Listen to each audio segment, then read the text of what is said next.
என்னை தேடும் இறைவனே, உம்மை நாடி வருகிறேன். என்னை தேடும் இறைவனே, உம்மை நாடி வருகிறேன். இன்றைய தியானத்தின் தலைப்பு பாதுகாவலர். வாசிக்க வேண்டிய திருமறை பகுதி மத்தேயு முதல் அதிகாரம் 18ஆம் வசனம் முதல் 25ஆம் வசனம் முடிய, மத்தேயு 2ஆம் அதிகாரம் 13ஆம் வசனம் முதல் 23ஆம் வசனம் முடிய. பாதுகாவலர். தாவீதின் குமாரனாகிய யோசேப்பே, உன் மனைவியாகிய மரியாளை சேர்த்து கொள்ள ஐயப்படாதே. மத்தேயு முதல் அதிகாரம் 20வது வசனம். கிறிஸ்மஸ் நிகழ்வுகளை மத்தேயு முதல் அதிகாரம் 2ஆம் அதிகாரங்களிலும் லூக்கா முதல் அதிகாரம் 2ஆம் அதிகாரங்களிலும் அழகாக சொல்லியிருக்கிறார்கள். தேவதூதன் சகரியா, மரியாள், யோசேப்பு, மேய்ப்பர்கள் ஆகியோர் முன் தோன்றி பேசுகிறான். யோசேப்பை தவிர மற்றவர்களிடமெல்லாம் பயப்படாதே என்கிறான். யோசேப்பிடம் மட்டும் ஐயப்படாதே என்கிறான். மேலும் கிறிஸ்மஸ் நிகழ்வுகளில் இடம்பெற்ற மாந்தர்கள் யாவரும் சகரியா முதல் சிமியோன் வரை எல்லோரும் பேசுகின்றனர். யோசேப்போ ஒரு வார்த்தையும் பேசவில்லை. தூதனுக்கு கீழ்ப்படிந்து செய்ய வேண்டியதை செவ்வையாய் கச்சிதமாய் யோசேப்பு செய்கிறார். அதிகம் பேசாத செயல் வீரர் இவர்.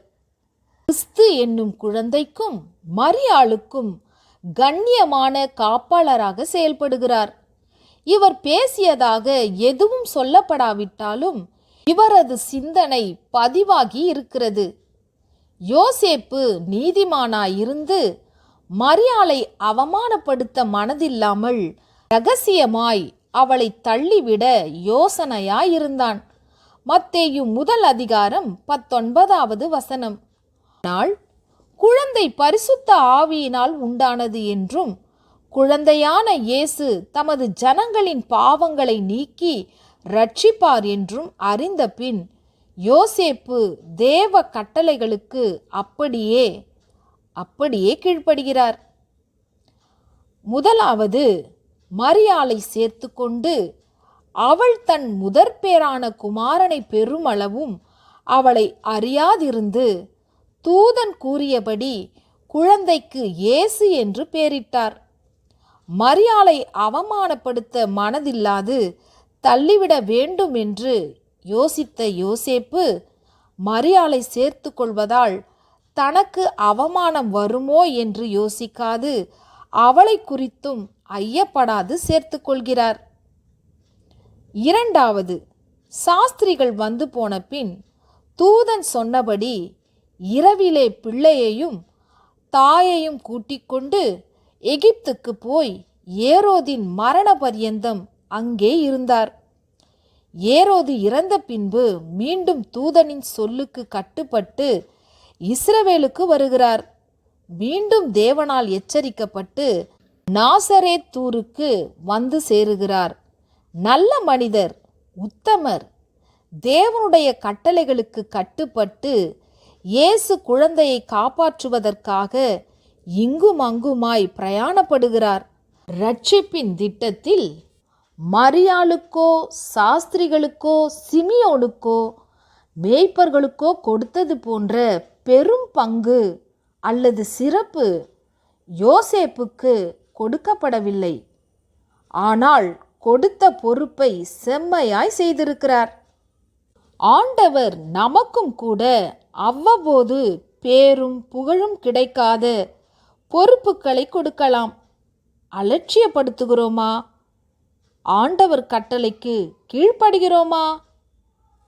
அமைதியாய் ஆண்டவர்க்கு கீழ்ப்படிபவர்கள் கிறிஸ்தவத்தின் அச்சாணிகள். அமைதியாய் ஆண்டவர்க்கு கீழ்ப்படிபவர்கள் கிறிஸ்தவத்தின் அச்சாணிகள். தாவீதின் குமாரனாம் யோசேப்பு மரியாளை சேர்த்து கொள்ள ஐயப்பட்டார். தேவனாலே எச்சரிப்பு பெற்ற பின்பு தேவ சித்தம் நிறைவேற அர்ப்பணித்தார். தன்னிடம் கொடுத்த பொறுப்புகளை தைரியமாக நிறைவேற்றினார்.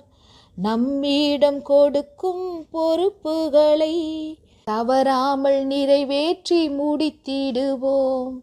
தேவனின் நாமம் மகிமை பெற நம் கடமை நிறைவேற்றி முடித்திடுவோம். ஜெபம். தேவனே, நீர் கொடுக்கும் பணி சிறியதோ பெரியதோ அதை உமக்காக நான் செய்வேன். என்னை உம் சித்தம் போல் பயன்படுத்தும். ஆமேன்.